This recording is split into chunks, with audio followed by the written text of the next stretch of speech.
안녕하십니까. 신인근의 국방TV 데일리 디펜스입니다.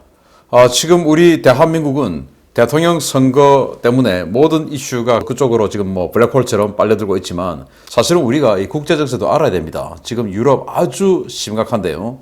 특히 우크라이나 그리고 벨라루스에서 나토와 러시아 측이 심각하게 부딪히고 있는데 이런 상황에서 미국이 나토에게 비상령 내렸습니다. 러시아 침공이 임박했다. 라는 경보를 내렸는데 지금 이 지역에서 무슨 일이 벌어지고 있는지 앞으로의 전망은 어떻게 될 것인지 그리고 왜 이런 일이 벌어지고 있는지 우크라이나와 벨라루스 상황 이 유럽의 아주 심상치 않은 분위기 총정리해서 알려드리도록 하겠습니다.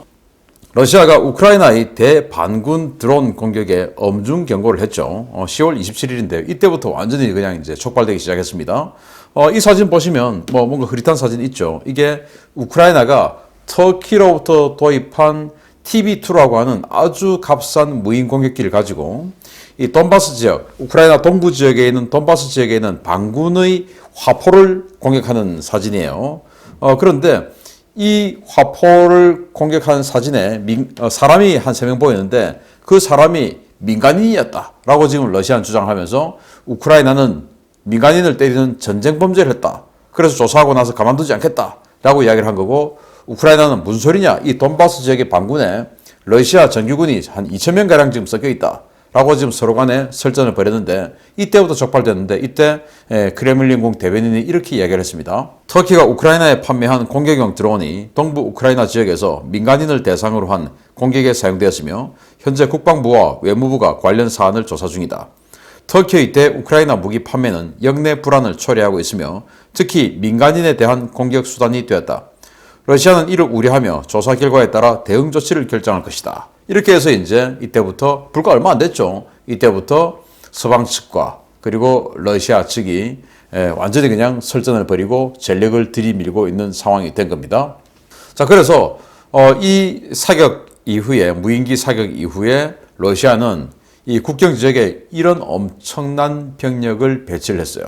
여기에 이제 우크라이나 아니겠습니까? 우크라이나하고 시커먼 곳이 이제 러시아인데 여기에 동그라미 친 부분이 있습니다. 이 동그라미 친 부분이 바로 쿠르스크라고 하는 지역인데 여러분들이 2차 대전 역사에 관심이 있으신 분들은 아주 잘 아시는 부분일 겁니다. 쿠르스크 전투. 그러니까 독일이 러시아하고의 전쟁, 소련과의 전쟁에서 마지막으로 그냥 패하면서 완전히 전황이 끝나버린 기울어져 버린 그런 결정타가 바로 이 쿠르스크 전투인데 평원 지역이에요.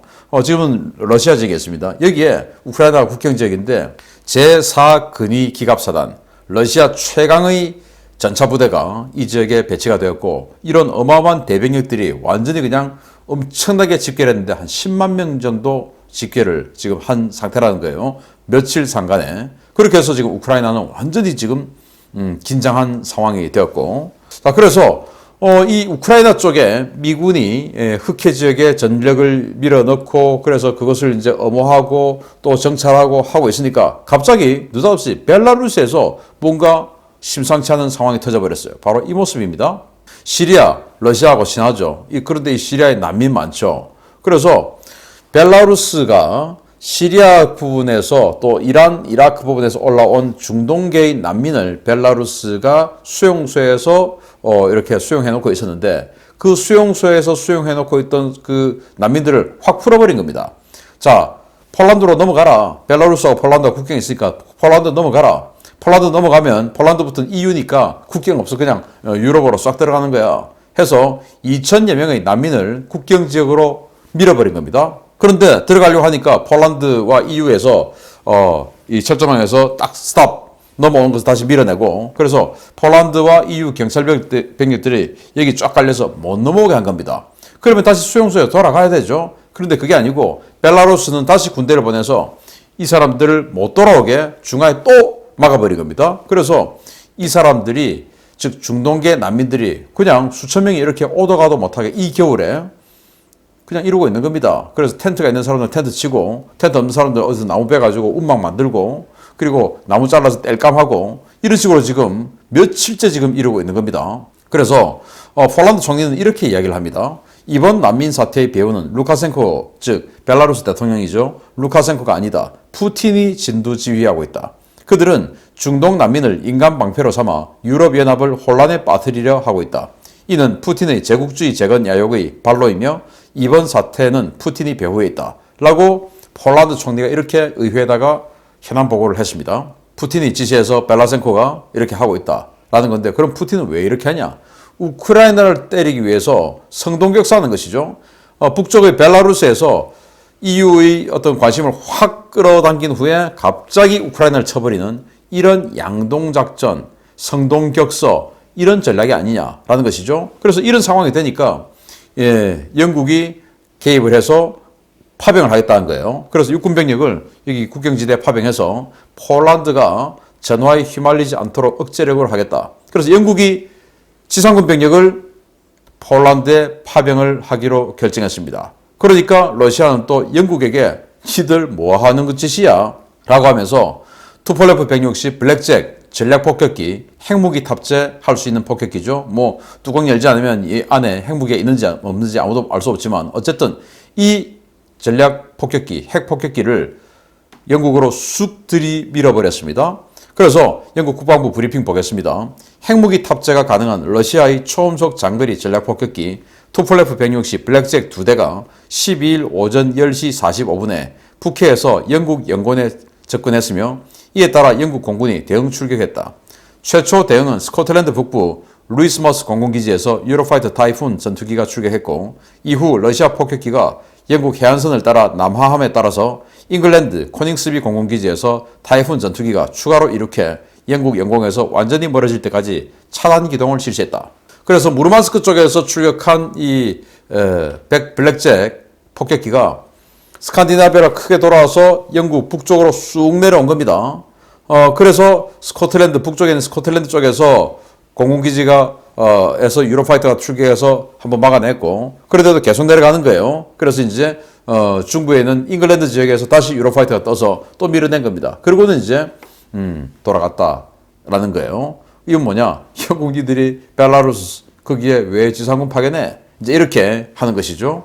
자 이렇게 되니까 직접 전쟁 당사국이 될 수 있는 우크라이나는 완전히 비상이 걸렸죠. 그래서 젤렌스키 우크라이나 대통령이 담화문을 발표했습니다. 담화문을 뭐라고 하냐? 나는 우크라이나 대통령으로서 이제 전 세계가 똑바로 보기를 바란다. 누가 진정으로 평화를 원하는지 우리 국경에 거의 10만 명의 병력을 집결시키고 있는 것이 누구인지를 말이다. 모스크바는 이번 조치를 통해 그들의 공격 의도를 명확하게 드러내었다. 우리는 맞서 싸울 것이다. 라고 이렇게 이야기를 하면서 이런 사진들도 보여주는데 이게 뭐냐면 2S4라고 하는 240mm 자주 박격포입니다. 박격포인데 이제 박격포 그럼 우리는 그냥 보병이 메고 다니는 거 60mm, 81mm 이런 거 생각하는데 여기는 240mm짜리 어마어마한 이만큼 굵은 박격포죠. 과거 냉전 시대 때는 이거 가지고 핵 포탄을 쏘았습니다. 그걸 지금 아직도 운영하는데 이걸 이렇게 기차에 실어서 우크라이나와의 접경지역으로 계속 보내고 있는 겁니다. 박격포를 이 정도 대구경장을 사용할 것 같으면 이게 위력이 얼마나 세겠습니까? 그래서 젤렌스키 대통령의 주장에 따르면 10만 명의 대군이 지금 몰려 있는데 우리가 돈바스 지역의 반군을 때린 거 그걸 뭐 민간인 학살이다라고 주장하는데 누가 진짜 침략자인지 봐라. 그런데 우리는 맞서 싸운다 라고 했는데 그래서 제가 우크라이나 군사력이 과연 어느 정도 될까 살펴봅니다. 그래서 총병력은 20만 9천 명입니다. 물론 예비군은 한 100만 명 되는데 예비군을 전적으로 믿을 수는 없죠. 예비군이 한 20만 명, 30만 명 이런 예비군은 진짜 센 예비군입니다. 그런데 100만 명 넘고 이러면은 사실 우리 대한민국 예비군도 그렇게 훈련 많이 안 하거든요.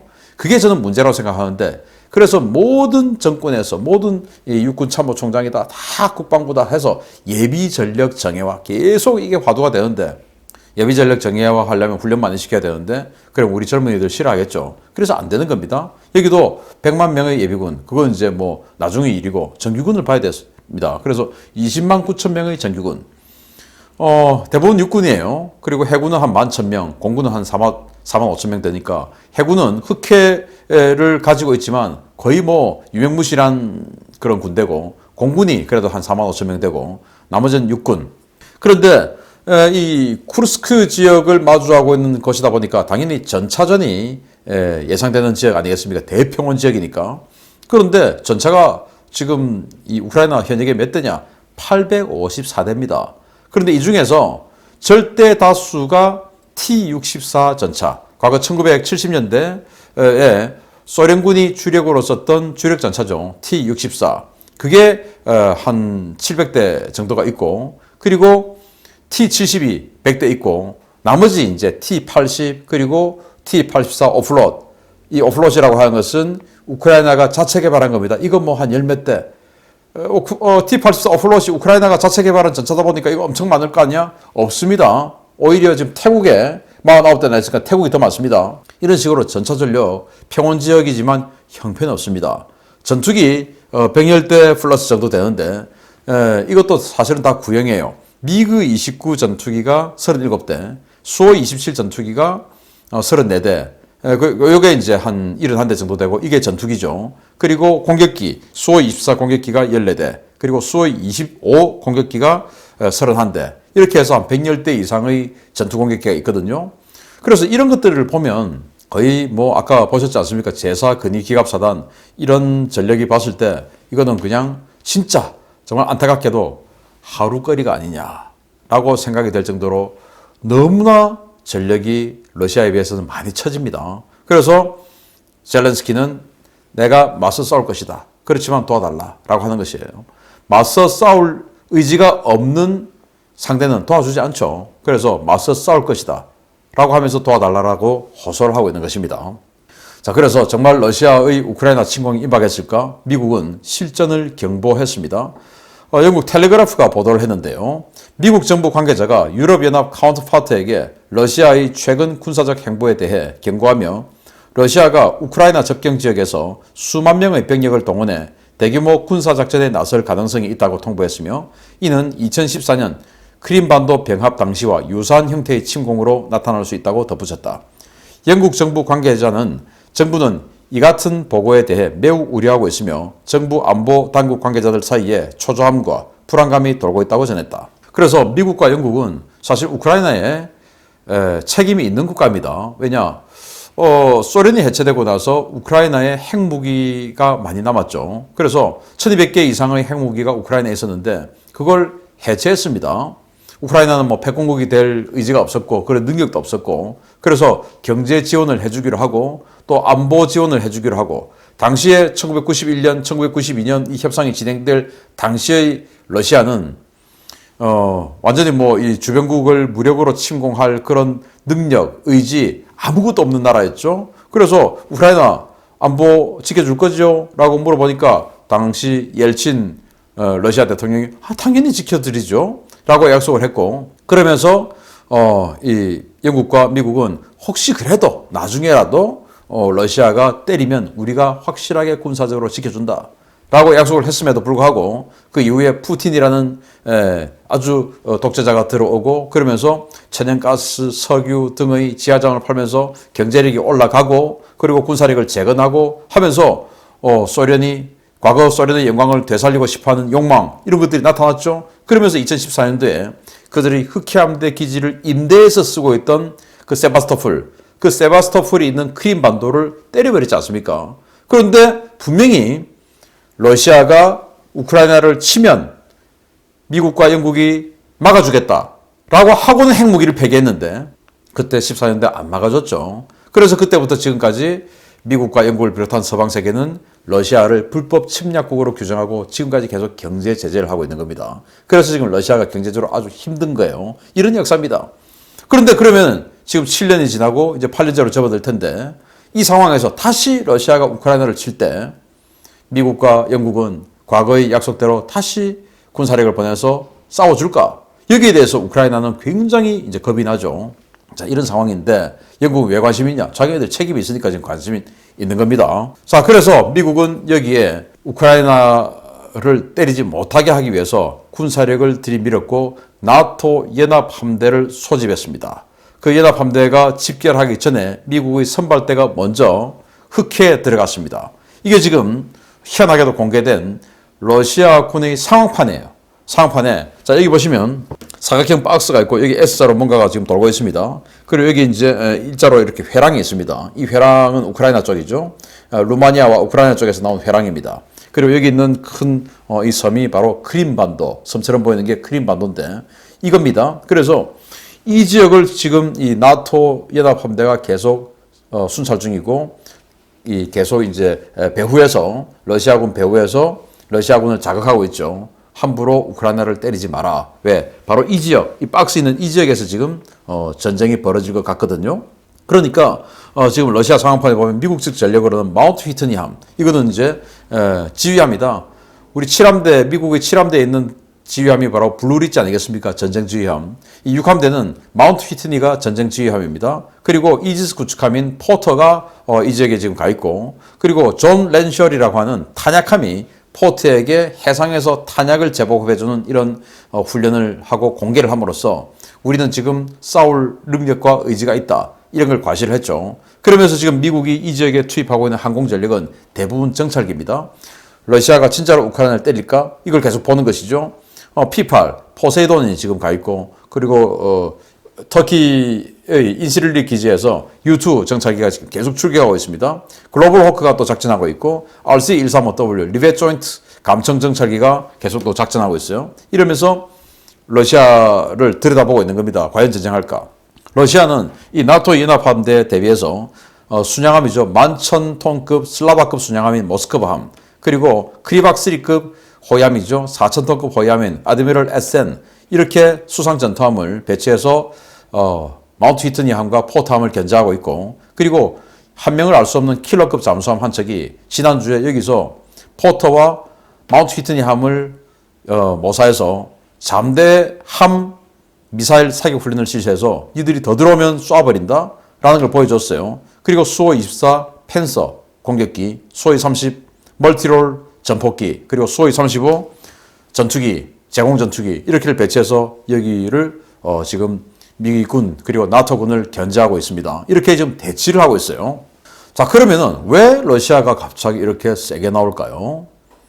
그냥 계속 서로 간에 박수를 치고 있기 때문인데, 그 중에서 가장 센 박수 하나가 바로 미국의 이 조치입니다. 11월 8일인데 지난주죠. 독일의 루시우스 클레이 카렌에서 미군 기지가 창설되는데, 이 미군 기지에서 이런 창설식이 있었어요.